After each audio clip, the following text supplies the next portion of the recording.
Salam sejahtera to Dr. Sarah Yasina Yusof. I'm Suganya Raju, and today I'm going to show how to estimate the concentration of sulfur dioxide dispersion in the atmosphere using Screen 3 View software. Three things that we have to consider in question A, which is there is no downwash effect, no fumigation effects, and the SO2 concentration dispersed in open fill bricks.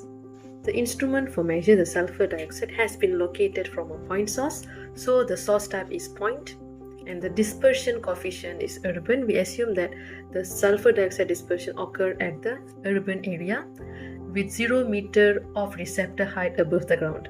And firstly, we have to key in the main parameter of point source, which is emission rate, stack height, stack inside diameter, stack gas exit temperature and velocity, and finally ambient temperature. If the temperature are in degrees Celsius, we have to convert into Kelvin by adding 273.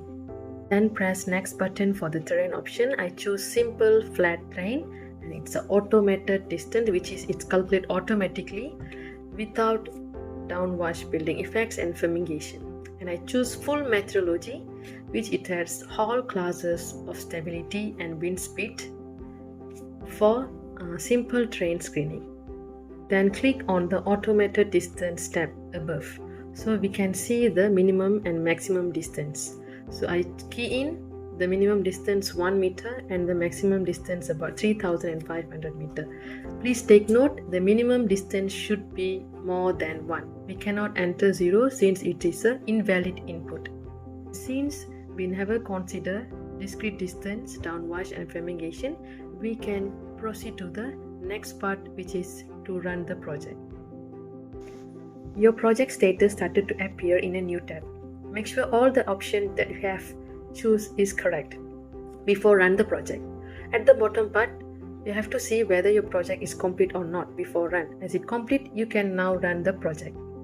The project runs successfully. A new tab is appear. It is consists of graph options and output file option. If you want to view your result in graph form, you may click on the graph option to visualize it in graph form.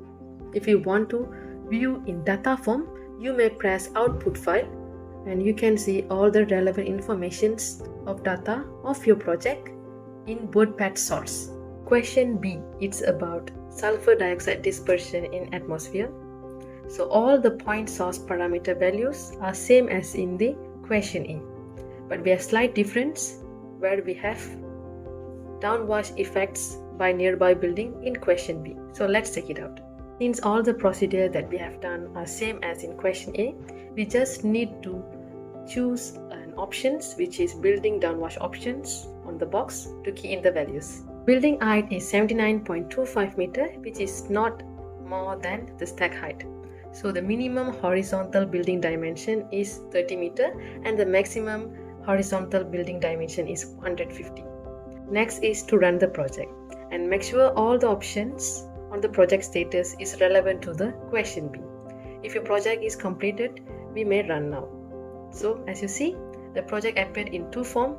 First is graph, and second you can view in output file. So that's all from me, madam. Thank you so much. Have a good day.